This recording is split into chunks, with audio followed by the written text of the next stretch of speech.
tudo bem? Eu sou a professora Malu Ramos. Seja bem-vindo ao quadro Informando. E hoje falaremos sobre computação na educação básica.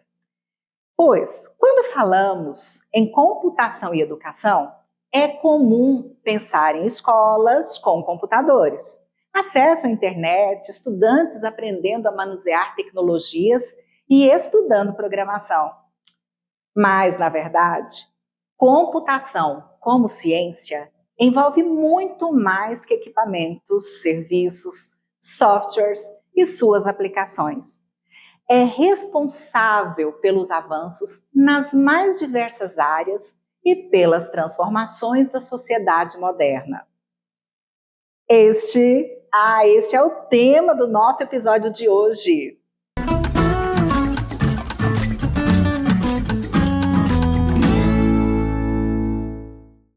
A chamada BNCC da computação foi homologada em outubro de 2022 e é um complemento à Base Nacional, que já trazia entre as suas competências gerais a cultura digital. Com isso, tornou-se obrigatória a implementação da computação nos currículos das redes de ensino. Para entendermos melhor o que é chamada BNCC da computação, a TT Ribeiro foi conversar com o professor Eliel Constantino. Vamos acompanhar a entrevista?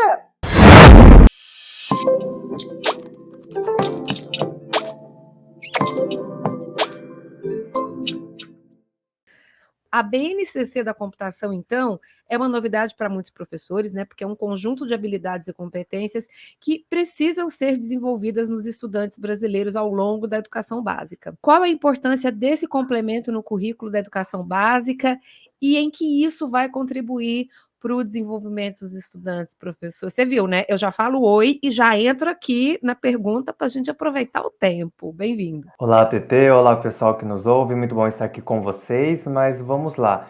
Antes da homologação do complemento da BNCC, relacionado à computação na educação básica, cada município, cada instituição, cada estado promovia da forma que quisesse o contato, o acesso à tecnologia.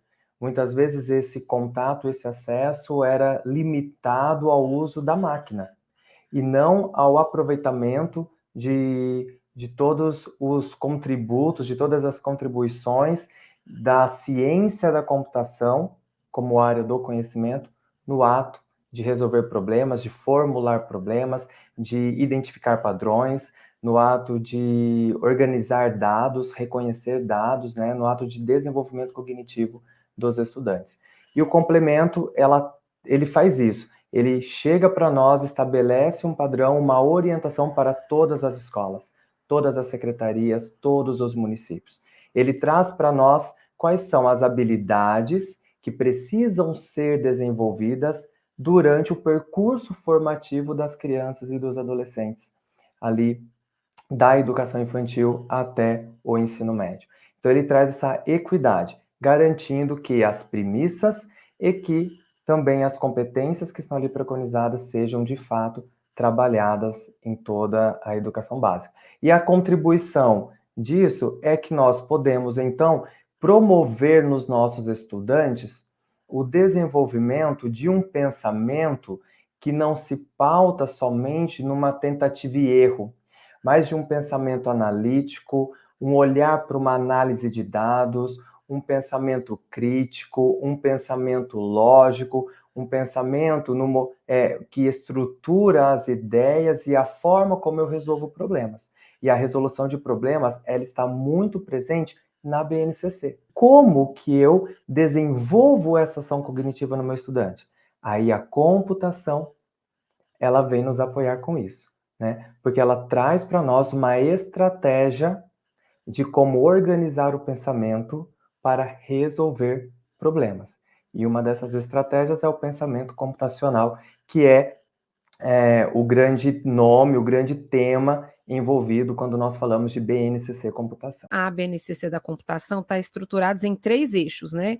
A partir de premissas para cada etapa de ensino. Dentro desse raciocínio, explica para a gente o que são esses eixos e quais as premissas para a educação infantil, para quem nos assiste aí, educação infantil também entra, você acha que não? Está dentro, e também o fundamental. Lá na educação infantil, ela traz 4 premissas que norteiam, que direcionam todo o trabalho que é desenvolvido nessa etapa de ensino, que são decomposição, reconhecimento de padrões, algoritmo e abstração.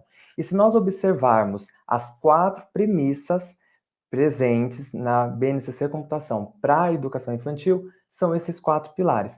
Ou seja, é desenvolver na criança a noção de eu tenho uma situação problema e eu vou decompor essa situação, ou seja, eu vou dividir em etapas. É desenvolver, lá na educação infantil, o reconhecimento de alguns padrões decorrentes dessa divisão que eu fiz, decorrente da solução ou da ação que será feita em cada uma dessas etapas. É desenvolver lá na educação infantil a ideia de algoritmo, e aqui é muito importante isso. Quando nós falamos no pilar algoritmo, não estamos dizendo exclusivamente em trabalhar com ambiente de programação, mas nós estamos falando de olhar para o que nós temos, para o nosso problema, para os nossos dados, aquilo que precisamos desenvolver e como eu posso organizar de forma sequencial, de forma que eu resolvo o primeiro passo, agora eu resolvo o segundo passo, eu resolvo o terceiro passo, ou seja, eu estou conduzindo o estudante numa ideia de pensamento algorítmico, né? Então é muito importante a gente ressaltar isso. E a abstração. Aí a abstração é um ponto muito importante, porque o que vem a ser esse pilar abstração, essa premissa abstração ali na educação infantil? Ali na educação infantil é desenvolver no estudante a ideia de que ele consegue resolver uma determinada ação com base naquilo que ele conhece, com base nas suas experiências, nos seus conhecimentos prévios. Então, ali na educação infantil, a abstração é promover no estudante esse olhar, o que eu sei e o que eu consigo fazer. Por que isso é importante na educação infantil? Porque lá na etapa do ensino fundamental, a abstração ela vem se tornar um processo de análise e síntese. Eu analiso todas as possibilidades que eu tenho e sintetizo, ou seja, eu reconheço, dentre as minhas possibilidades, o que é possível de ser usado para resolver esse problema. Então, a educação infantil, a etapa da educação infantil, ela é primordial nesse processo, porque ela vem dar a base, ela vem preparar o estudante para aquilo que vai estar sendo vivenciado na etapa seguinte, no ensino fundamental. E aí, lá no ensino fundamental, a BNCC Computação, ela não traz essas mesmas premissas. Lá no ensino fundamental, ela traz 7 competências, exclusivamente sobre como utilizar técnicas e conhecimentos da ciência da computação no momento de resolver problemas, no momento de elaborar projetos e no momento de propor soluções. E eu também não estou falando aqui de nós transformarmos os nossos estudantes em programadores, em cientistas da computação, mas sim deles incorporarem ao processo cognitivo deles as ideias da ciência da computação. Então, são essas premissas e essas competências. E eles se direcionam em 3 eixos. E que eixos são esses? Pensamento computacional, mundo digital e cultura digital. Então, como eu alinho essas 4 premissas e as 7 competências dentro desses 3 eixos? Gente, pega uns post-it colorido, coloca na parede assim, ó, e aí você vai fazendo a ligação, é maravilhoso, assim, eu já estou pensando assim, isso aqui, ó, o meu pensamento computacional, professor, né, já está rolando É isso. isso aí, é isso aí. Mas na própria BNCC tem o termo plugado e não plugado. Né, para o professor que está aí planejando suas aulas, quer incorporar tudo que você falou aí, como é que é possível pensar nesse tipo de ação na sala de aula? É por meio de uma ação que nós, professores, conhecemos e já trabalhamos no chão da sala de aula, por meio de projetos, por meio de ações em que o estudante está no centro do processo.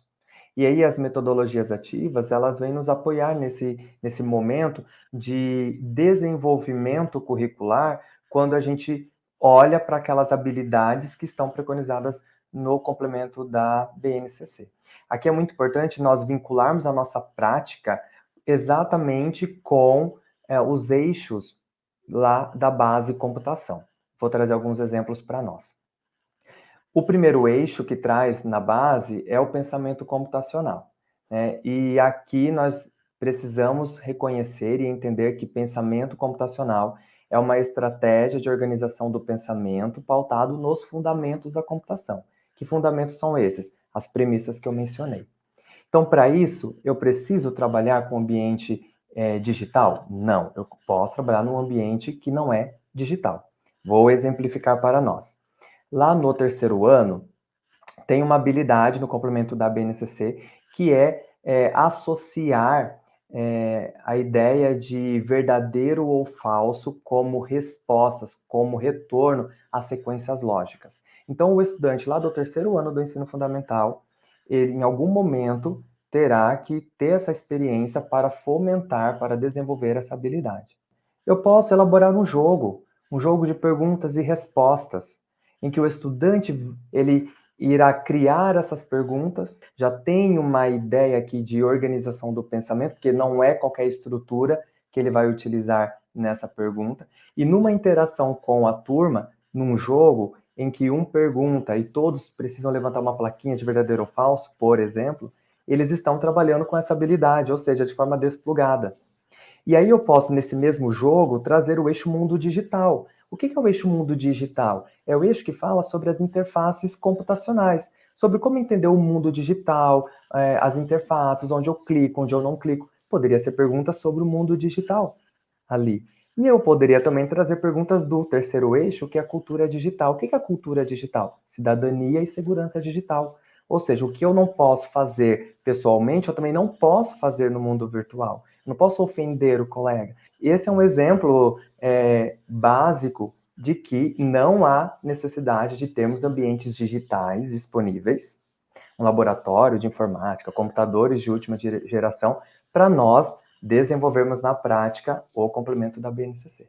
Para quem quiser te acompanhar, como é que faz, hein? Olha, eu sempre estou divulgando as ações que eu faço aí pelo Brasil, de formação de professores, os materiais que nós temos criados para os alunos. Nós estamos desenvolvendo um material que vai desde a educação infantil até o 9º ano, para que professores e estudantes possam começar a incorporar o pensamento computacional às suas práticas, e tudo isso eu vou sempre divulgando no meu Instagram, então é só acessar lá, eliel.c.silva, e aí eu vou estar disponível para perguntas, questionamentos, sempre à disposição. Muito bom. Obrigada mais uma vez, professor Eliel.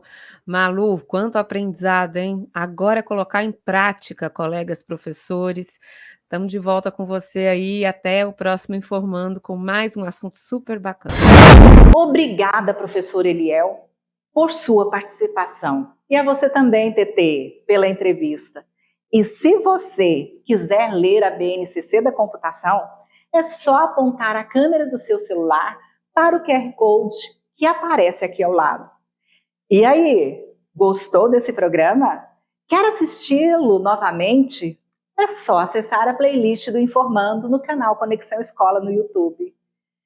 Lá você encontrará este e outros tantos programas sobre diferentes temas.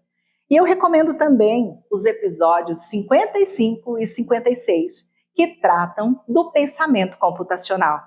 Vale a pena assistir. Nos encontramos no próximo Informando. Até lá! Beijos!